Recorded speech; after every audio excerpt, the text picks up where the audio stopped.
அஸ்ஸலாமு அலைக்கும். Hi friends. இன்னைக்கு இன்ட்ரெஸ்டிங்கான ஒரு அவுட்டிங் விலாகோட நாங்கள் எங்கே போயிருந்தோம், நான் என்னெல்லாம் பிளான் பண்ணி பேக் பண்ணி எடுத்துகிட்டு போயிருந்தேன் அப்படிங்கிறதையும் கண்டிப்பாக உங்களுக்கு போர் இல்லாமல் கூடவே ஒரு ரெசிபியோடையும் இந்த வீடியோவை ஷேர் பண்ணியிருக்கேன். வாங்க வீடியோக்குள்ள போகலாம். வெல்கம் டு ஸ்லாமத் சமையல் விலாக்ஸ். மார்னிங் பிரேக்ஃபாஸ்ட்டுக்கு சப்பாத்தியும் கடலக்காய் சட்னியும் தான் சாப்பிட்ருந்தோம். ஸோ மார்னிங் வெளியில் கிளம்புற பிளானே இல்லை. ஹஸ்பண்ட் மீன் வாங்கிட்டு வந்திருந்தாங்க. எங்கேயும் கிளம்புற பிளான் இல்லை. சாப்பிட்டதுக்கு அப்புறமா தான் வெளில கிளம்புற மாதிரி இருந்தது. ஸோ மீன் வாங்கிட்டு வந்தோடனே இதுக்கு குழம்பு ரொம்ப நல்லாயிருக்கும். புர்த்தா அப்படின்னு சொல்லி ஒரு குழம்பு வைப்போம்.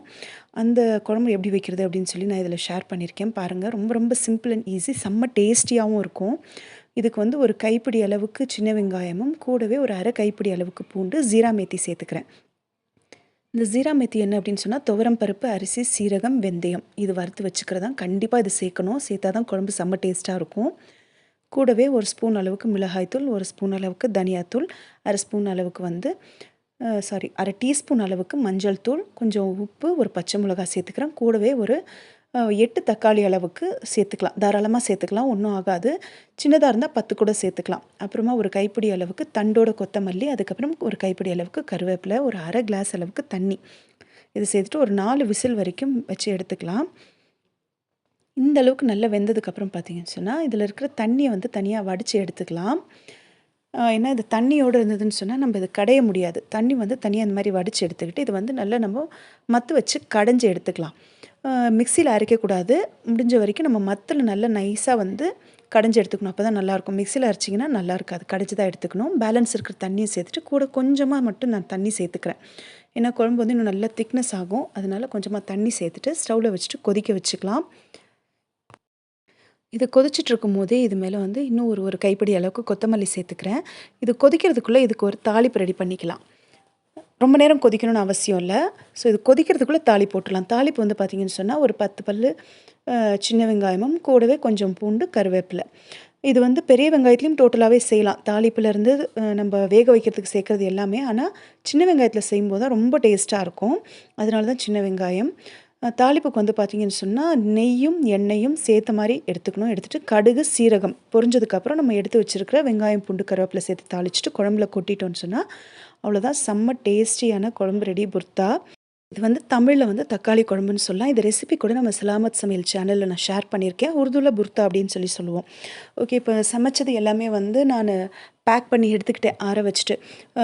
திடீர்னு பிளான் பண்ணி கிளம்பணும் அப்படிங்கிறதுனால பேக்கிங் எதுவுமே என்னால் வீடியோ எடுக்க முடியல. ரொம்ப அவசரமாக கிளம்பிட்டு இருந்தோம். அவசரமானு சொல்ல முடியாது, பட் பிளான் பண்ணாமல் கிளம்பணும் அப்படிங்கிறதுனால பேக்கிங் கொஞ்சம் அவசரமாக பண்ணுற மாதிரி இருந்தது. அதனால தான் என்னால் ஷூட் பண்ண முடியல. பட் அன்பேக் பண்ணும்போது என்ன பண்ணேன் அப்படிங்கிறது பார்க்கலாம். போகிற வழியெலாம் பார்த்தீங்கன்னு சொன்னால் ரொம்ப ரொம்ப நல்லாயிருக்கும். சீனரிஸ் ரொம்ப அழகாக, அமைதியாக, சூப்பராக இருக்கும். உங்களுக்கு பார்க்கும்போதே தெரியும். எங்கே போயிட்டுருக்கோம் அப்படின்னு சொல்லி பார்த்தீங்கன்னு சொன்னால் ஃபார்ம் ஹவுஸ்னு சொல்லலாம், எங்கள் மாமியார் வீடுன்னு சொல்லலாம். ஏன்னா ரெண்டுமே பக்கத்தில் தான். ரொம்ப நல்லாயிருக்கும். சீனரிஸ்லாம் நீங்கள் பார்க்கும்போதே தெரியும், பாருங்கள்.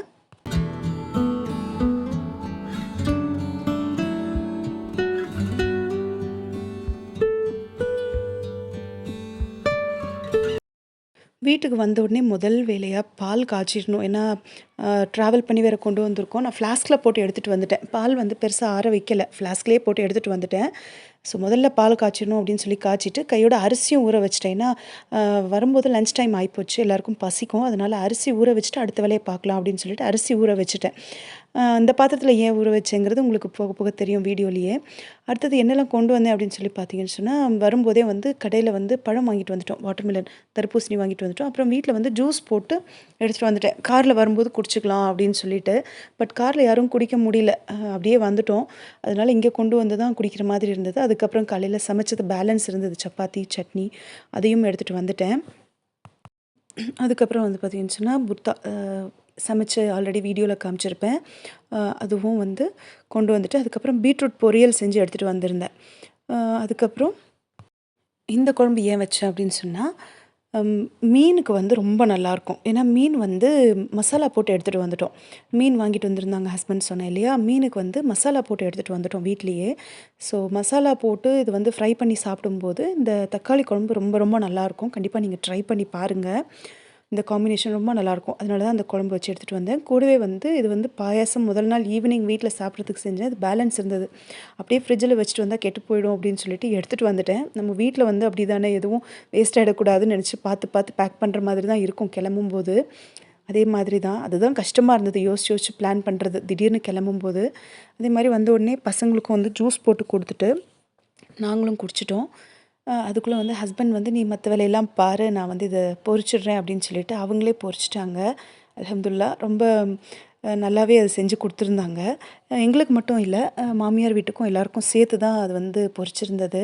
அவர் வந்து நீங்கள் யாரும் செய்ய வேண்டாம் விடுங்க, நானே செஞ்சிடுறேன் அப்படின்னு சொல்லி செஞ்சுட்டாரு அன்றைக்கி. இவங்களும் வந்து நல்லா சாப்பிட்டுட்டாங்க. ஃபஸ்ட்டே அவங்களுக்கு கொடுத்துட்டோம். அவங்க சாப்பிட்டுட்டு அங்கே சைடில் விளையாடிட்டுருக்காங்க பாருங்கள் பூனைக்குட்டி. அவங்களுக்கு ஃபஸ்ட்டு கொடுத்துட்டோம். அவங்க சாப்பிட்டுட்டு தான் ஜாலியாக விளையாடிட்டுருக்காங்க. சரி ஓகே இவங்க இதை செய்யட்டும், அதுக்குள்ளே நம்ம போய் மற்ற வேலையெல்லாம் பார்க்கலாம் அப்படின்னு சொல்லிட்டு நான் போய் மற்ற வேலையெல்லாம் பார்த்துட்ருந்தேன். அன்பேக்கிங்லாம் முடிச்சதுக்கப்புறம் பார்த்தீங்கன்னு சொன்னால் வீட்டில் வந்து பெட்டு, அப்புறம் இந்த தலகாணி, போர்வை இதெல்லாம் இருக்கும் இல்லையா, எல்லாத்தையும் வெயிலில் போட்டு எடுத்துடலாம் அப்படின்னு சொல்லி அதெல்லாமும் வெயிலில் போட்டுட்டு, ரொம்ப முக்கியமாக வந்து நம்மளுக்கு இந்த மசாலா பொருள்லாம் வீட்டில் அரைச்சி வைக்கிறது முக்கியம் இல்லையா. ஸோ எப்போவுமே நான் இது வந்து இங்கே தான் அரைச்சிக்குவேன். ஊரில் தான் வந்து மிளகாலாம் எடுத்துகிட்டு வந்திருந்தேன், வீட்லேயே காய வச்சு தான். இங்கே அரைக்கிறதுக்கு முன்னே கொஞ்சம் நேரம் காய வச்சுக்கலாம் அப்படின்னு சொல்லி காய வச்சுருந்தேன். கூடவே வந்து தனியாவும் எடுத்துகிட்டு வந்திருந்தேன். தனியாவும் மிளகாவும் காய வச்சு அரைச்சிக்கலாம் அப்படின்னு சொல்லி வீட்டில் காய வச்சு தான் வச்சுருந்தேன். இருந்தாலும் இங்கே அரைக்க முன்னே ஒரு தடவை சூடாக இருந்தால் தானே அரைக்கிறதுக்கு சரியாக இருக்கும்னுட்டு காய போட்டிருந்தேன். நான் இந்த மிளகா வந்து பார்த்திங்கன்னு சொன்னால் இது மாதிரி வர மிளகாயாக வாங்க மாட்டேன். உங்களுக்கு வீடியோவில் அடுத்தது பார்க்கும்போது தெரியும். நம்ம எங்கே போனாலும் நம்ம ஹவுஸ் ஒய்ஃப் எந்தெந்த வேலை அப்படிங்கிறது யோசிச்சு யோசிச்சு பிளான் பண்ணி செய்யவே சரியாக இருக்கும் இல்லையா. அந்த மாதிரி தான் இந்த மாதிரி தான் நான் மிளகா வாங்கினேன். இது வந்து பார்த்திங்கன்னா ரம்ஜான் ரோஸா டைமில் வாங்கினது. நான் இந்த மாதிரி பச்சை மிளகாயாக இந்த மாதிரி கொஞ்சம் செவந்த மிளகாயாக வாங்கிட்டு இந்த அடிக்கிற வெயிலுக்கு பார்த்திங்கன்னா 10லேருந்து 15 நாள்லேயே காஞ்சிடும். நான் அந்த மாதிரி தான் காய வச்சு வச்சு எடுத்துகிட்டு வந்திருந்தேன். இந்த மிளகா தான் பார்த்திங்கன்னு சொன்னால் ஒரு 15 நாளில் எனக்கு சூப்பராக காஞ்சிடுச்சு. அதுதான் இங்கே எடுத்துகிட்டு வந்து அரைச்சிக்கலாம் அப்படின்னு சொல்லி கொண்டு வந்திருந்தேன். அதுக்குள்ளே வந்து எல்லா மீனும் பொரிச்சும் எடுத்துட்டாங்க எல்லாருக்குமேவும். அது பொரிச்சு முடிச்சதுக்கப்புறம் சரி ஓகே சாப்பாடு வச்சிடலாம் அப்படின்னு சொல்லிட்டு ஊற வச்சுருந்த அரிசியை வந்து வச்சுட்டேன் நான்.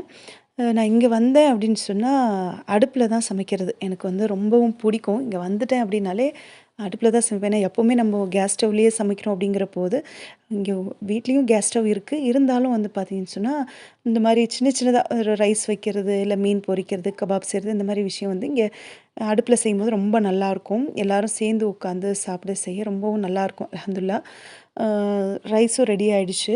ஸோ கொண்டு வந்திருந்தது எல்லோரும் வந்து எல்லோரும் உட்காந்து சேர்ந்து உட்காந்து சாப்பிட்ற சந்தோஷமே தனி இல்லையா. சமைச்சிருந்தது வந்து எல்லோரும் சாப்பிட்டு ரொம்ப நல்லாயிருக்கு அப்படின்னு சொல்லி சொல்லியிருந்தாங்க. கொண்டு வந்ததெல்லாம் ஷேர் பண்ணி சாப்பிட்டோம். அவங்களும் சமைச்சு கொண்டு வந்திருந்தாங்க. முருங்கைக்காய் சாம்பார், அப்புறம் ரைஸ் எதுவும் செஞ்சுருந்தாங்க. நாங்கள் வேறு எதுவும் நீங்கள் செய்ய வேண்டாம், நாங்கள் செஞ்சுட்டோம் எடுத்துகிட்டு வரோம் அப்படின்னு சொன்னதுனால அவங்க வேறு எதுவும் செய்யலை. ஸோ இது அவங்க சமைச்சிருந்தது, நாங்கள் சமைச்சது எல்லாத்தையும் வந்து எல்லோரும் ஷேர் பண்ணி நல்லபடியாக சாப்பிட்டோம். அல்ஹம்துலில்லாஹ் சாப்பிட்டு எல்லாம் நல்லா இருக்குன்னு சொன்னாங்க. சாப்பிட முன்னாடியே பார்த்தீங்கன்னு சொன்னால் கிளைமேட் ரொம்பவும் அப்படியே சேஞ்ச் ஆகி போச்சு. மழை மேகம் இருட்டிட்டு வர மாதிரி இருந்தது. ஸோ சாப்பிட்டுட்டு இருக்கும்போதே டக்குன்னு நான் பாதியிலே எழுந்திரிச்சிட்டு போயிட்டு காய வச்சுருந்ததெல்லாம் எடுத்துகிட்டு வந்து உள்ளே வச்சாச்சு. அதுக்கப்புறம் தான் மறுபடியும் சாப்பிட உட்காந்தேன். ஸோ மிளகா அரைக்க முடியாது அப்படின்னு தெரிஞ்சு போச்சு. சாப்பிட்டுட்டே இருக்கும்போது பார்த்தீங்கன்னு சொன்னால் நல்ல மழையும் பிடிச்சிருச்சு. உங்களுக்கு பார்க்கும்போது தெரியும்.